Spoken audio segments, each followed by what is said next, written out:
નમસ્કાર દોસ્તો, શાંતિશ્રમ ન્યૂઝમાં આપનું સ્વાગત છે। રાજ્યકક્ષાના વન અને પર્યાવરણ મંત્રી પ્રવીણ માળીના વરદ હસ્તે આજરોજ ડીસા ખાતે ડીસા નગરપાલિકા દ્વારા હાથ ધરવામાં આવેલા અંદાજિત ₹25 કરોડના વિવિધ વિકાસ કાર્યોનું ખાતમુહૂર્ત અને લોકાર્પણ કરવામાં આવ્યું છે। રાજ્ય સરકારના સહયોગથી ડીસા નગરપાલિકા વિસ્તારમાં અંદાજિત ₹25 કરોડના વિવિધ વિકાસ કાર્યોનું લોકાર્પણ ખાતમુહૂર્ત કરવામાં આવ્યું છે। આ પ્રસંગે શહેરના સર્વાંગી વિકાસને ધ્યાનમાં રાખી પ્રોસેસિંગ પ્લાન્ટ, આઇકોનિક રોડનું નિર્માણ, સીસી રોડના કામો, ઓવરહેડ ટાંકીનું નિર્માણ તેમજ ભારત માતા ગાર્ડન સહિતના મહત્વપૂર્ણ વિકાસ પ્રોજેક્ટનો પ્રારંભ કરવામાં આવ્યો છે। વિકાસ કાર્યોના અમલીકરણથી શહેરમાં સુવિધાઓમાં વધારો થવા સાથે જ નાગરિકોને આધુનિક અને સુવ્યવસ્થિત નાગરિક સુવિધાઓ ઉપલબ્ધ થવા તરફ મહત્વપૂર્ણ પગલું ભરાયું હોવાનું જણાવ્યું હતું।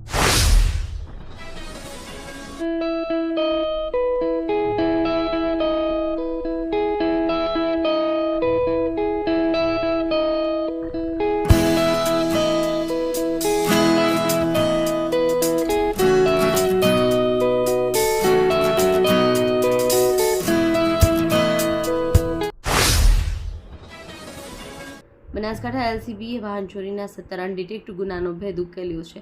પોલીસે બનાસકાંઠા, પાટણ, મહેસાણા જિલ્લામાંથી ચોરી થયેલી 10 મોટરસાઇકલ અને એક બોલેરો કાર સાથે 3 આરોપીને ઝડપી પાડ્યા છે। જપ્ત કરાયેલા મુદ્દા માલની કુલ કિંમત 4.13 લાખ રૂપિયા આંકવામાં આવી છે। બનાસકાંઠા રેન્જના પોલીસ મહાનિરીક્ષક પરીક્ષિતા રાઠોડ અને જિલ્લા પોલીસ અધિક્ષક પ્રશાંત સુબે વાહન ચોરીના ગુનાઓ શોધી કાઢવા, આવા ગુનાઓ અટકાવવા માટે અસરકારક કામગીરી કરવા સૂચના આપી આ માટે અલગ અલગ ટીમોનું સંગઠન કરવામાં આવ્યું હતું। રાજ્યભરમાં છેલ્લા કેટલાક દિવસોથી ગેસ સિલિન્ડર સપ્લાય બંધ થતાં ખાણીપીણીના સિલિન્ડરની સપ્લાય બંધ થતાં વ્યવસ્થા સાથે જોડાયેલા વેપારીઓ તેમજ હોસ્ટેલની મેસ ચલાવતા સંચાલકો મુશ્કેલીમાં મુકાયા છે।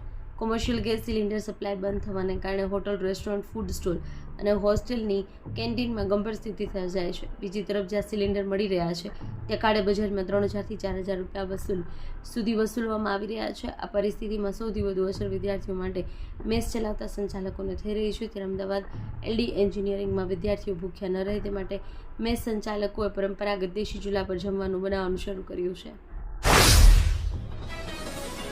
અંબાજીમાં 17 વર્ષથી લાંબી પ્રતીક્ષાનો અંત આવ્યો છે। શક્તિપીઠ અંબાજીની પવિત્ર ભૂમિ પર ભગવાન શ્રી રામચંદ્રજીના ભવ્ય મંદિરનું નિર્માણ કાર્ય પૂર્ણ થઈ ગયું છે।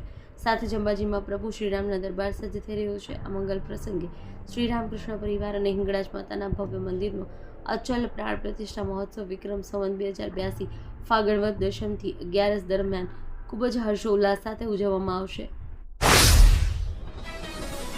બનાસકાંઠા જિલ્લાના ખેડૂતો અને પશુપાલકોની સુખાકારી માટે રાજ્ય સરકાર દ્વારા વધુ એક સંવેદનશીલ અને ખેડૂતલક્ષી નિર્ણય લેવામાં આવ્યો છે।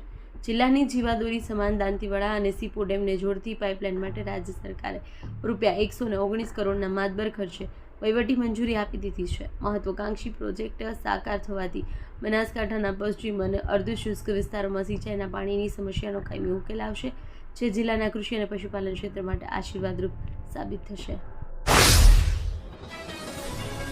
પોલીસ આધુનિકરણ યોજના અંતર્ગત વાવથરા જિલ્લા પોલીસને ફાળવેલા નવા ડ્રોનનું સફળ ફ્લાઇટ ટેસ્ટિંગ કરવામાં આવ્યું છે। આ ટેસ્ટિંગ જિલ્લા પોલીસ વડા ચિંતન તેરૈયાની હાજરીમાં થયું।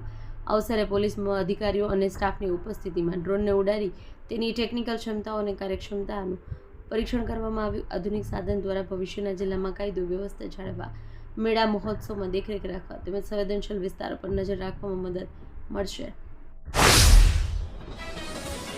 દિયોદર પંથકમાં શિક્ષણનું અનેરું ધામ એટલે Shri Tapasvi college of nursing તેમજ શ્રી તપસ્વી આર્ટ્સ કોલેજ, જ્યાં છે સંપૂર્ણ AC, CCTV, wifi, digitally updated campus, BSc nursing સહિતના અનેક કોર્સમાં આજે જ પ્રવેશ માટે સંપર્ક કરો Tapasvi college of nursing, Deodar.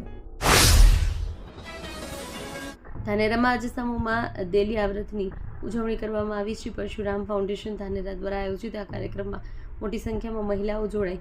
Oswal ભુવન ખાતે યોજાયેલા કાર્યક્રમ ભક્તિ, શ્રદ્ધા, સંસ્કારોના સિંચનના સૂત્ર સાથે શાસ્ત્રોક્ત મંત્રોચ્ચાર સાથે પરંપરાગત દેલિયા પૂજન વિધિ કરવામાં આવી। આ પ્રસંગે મહિલા મંડળ દ્વારા સત્સંગનું આયોજન કરવામાં આવ્યું। સમાજની બહેનોએ મોટી સંખ્યામાં ઉપસ્થિત રહી ભગવાનની પૂજા આરતી કરી ધન્યતા અનુભવી। થરાદના ઘરેલું રાંધણ ગેસ સિલિન્ડરના ભાવ વધારાના વિરોધમાં વાવથરા જિલ્લા મહિલા કોંગ્રેસ સમિતિ દ્વારા અનોખું વિરોધ પ્રદર્શન કરવામાં આવ્યું. મહિલા કાર્યકરોએ રસ્તા પર રોટલા બનાવી, દેશી ચૂલા પર રસોઈ બનાવી કેન્દ્ર સરકાર સામે રોષ વ્યક્ત કર્યો. પ્રદર્શન દરમિયાન પોલીસે કેટલાક કાર્યકરોની અટકાયત પણ કરી.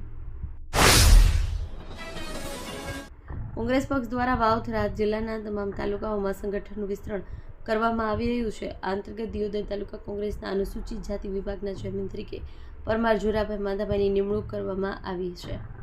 નિમણૂકને સાર્વત્રિક આવકાર મળ્યો છે. નવનિયુક્ત ચેરમેન જોરાભાઈ પરમારે કોંગ્રેસ પક્ષના મોવડી મંડળનો આભાર વ્યક્ત કર્યો હતો. થરાદ પીએમસી ખાતે મિલેટ્સ ડેવલપમેન્ટ યોજના અંતર્ગત મિલેટ્સ મેળા અને પીએમ કિસાન ઉત્સવ દિવસનું આયોજન કરવામાં આવ્યું છે. કાર્યક્રમમાં વડાપ્રધાન નરેન્દ્ર મોદીએ વર્ચ્યુઅલ સંબોધન કરી ખેડૂતોને વિવિધ સરકારી યોજનાઓ અંગે માર્ગદર્શન આપ્યું. આ પ્રસંગે થરાદ એપીએમસીના ચેરમેન શૈલેષભાઈ પટેલ ઉપસ્થિત રહ્યા. ખેડૂતોને મિલેટ્સ પાકનું મહત્વ, આધુનિક રીતે ખેતી પદ્ધતિઓ અને સરકારની વિવિધ કૃષિ યોજનાઓ જેમાં પીએમ કિસાન સન્માન નિધિ યોજનાનો પણ સમાવેશ થાય છે તે વિશે વિગતવાર માહિતી આપવામાં આવી હતી.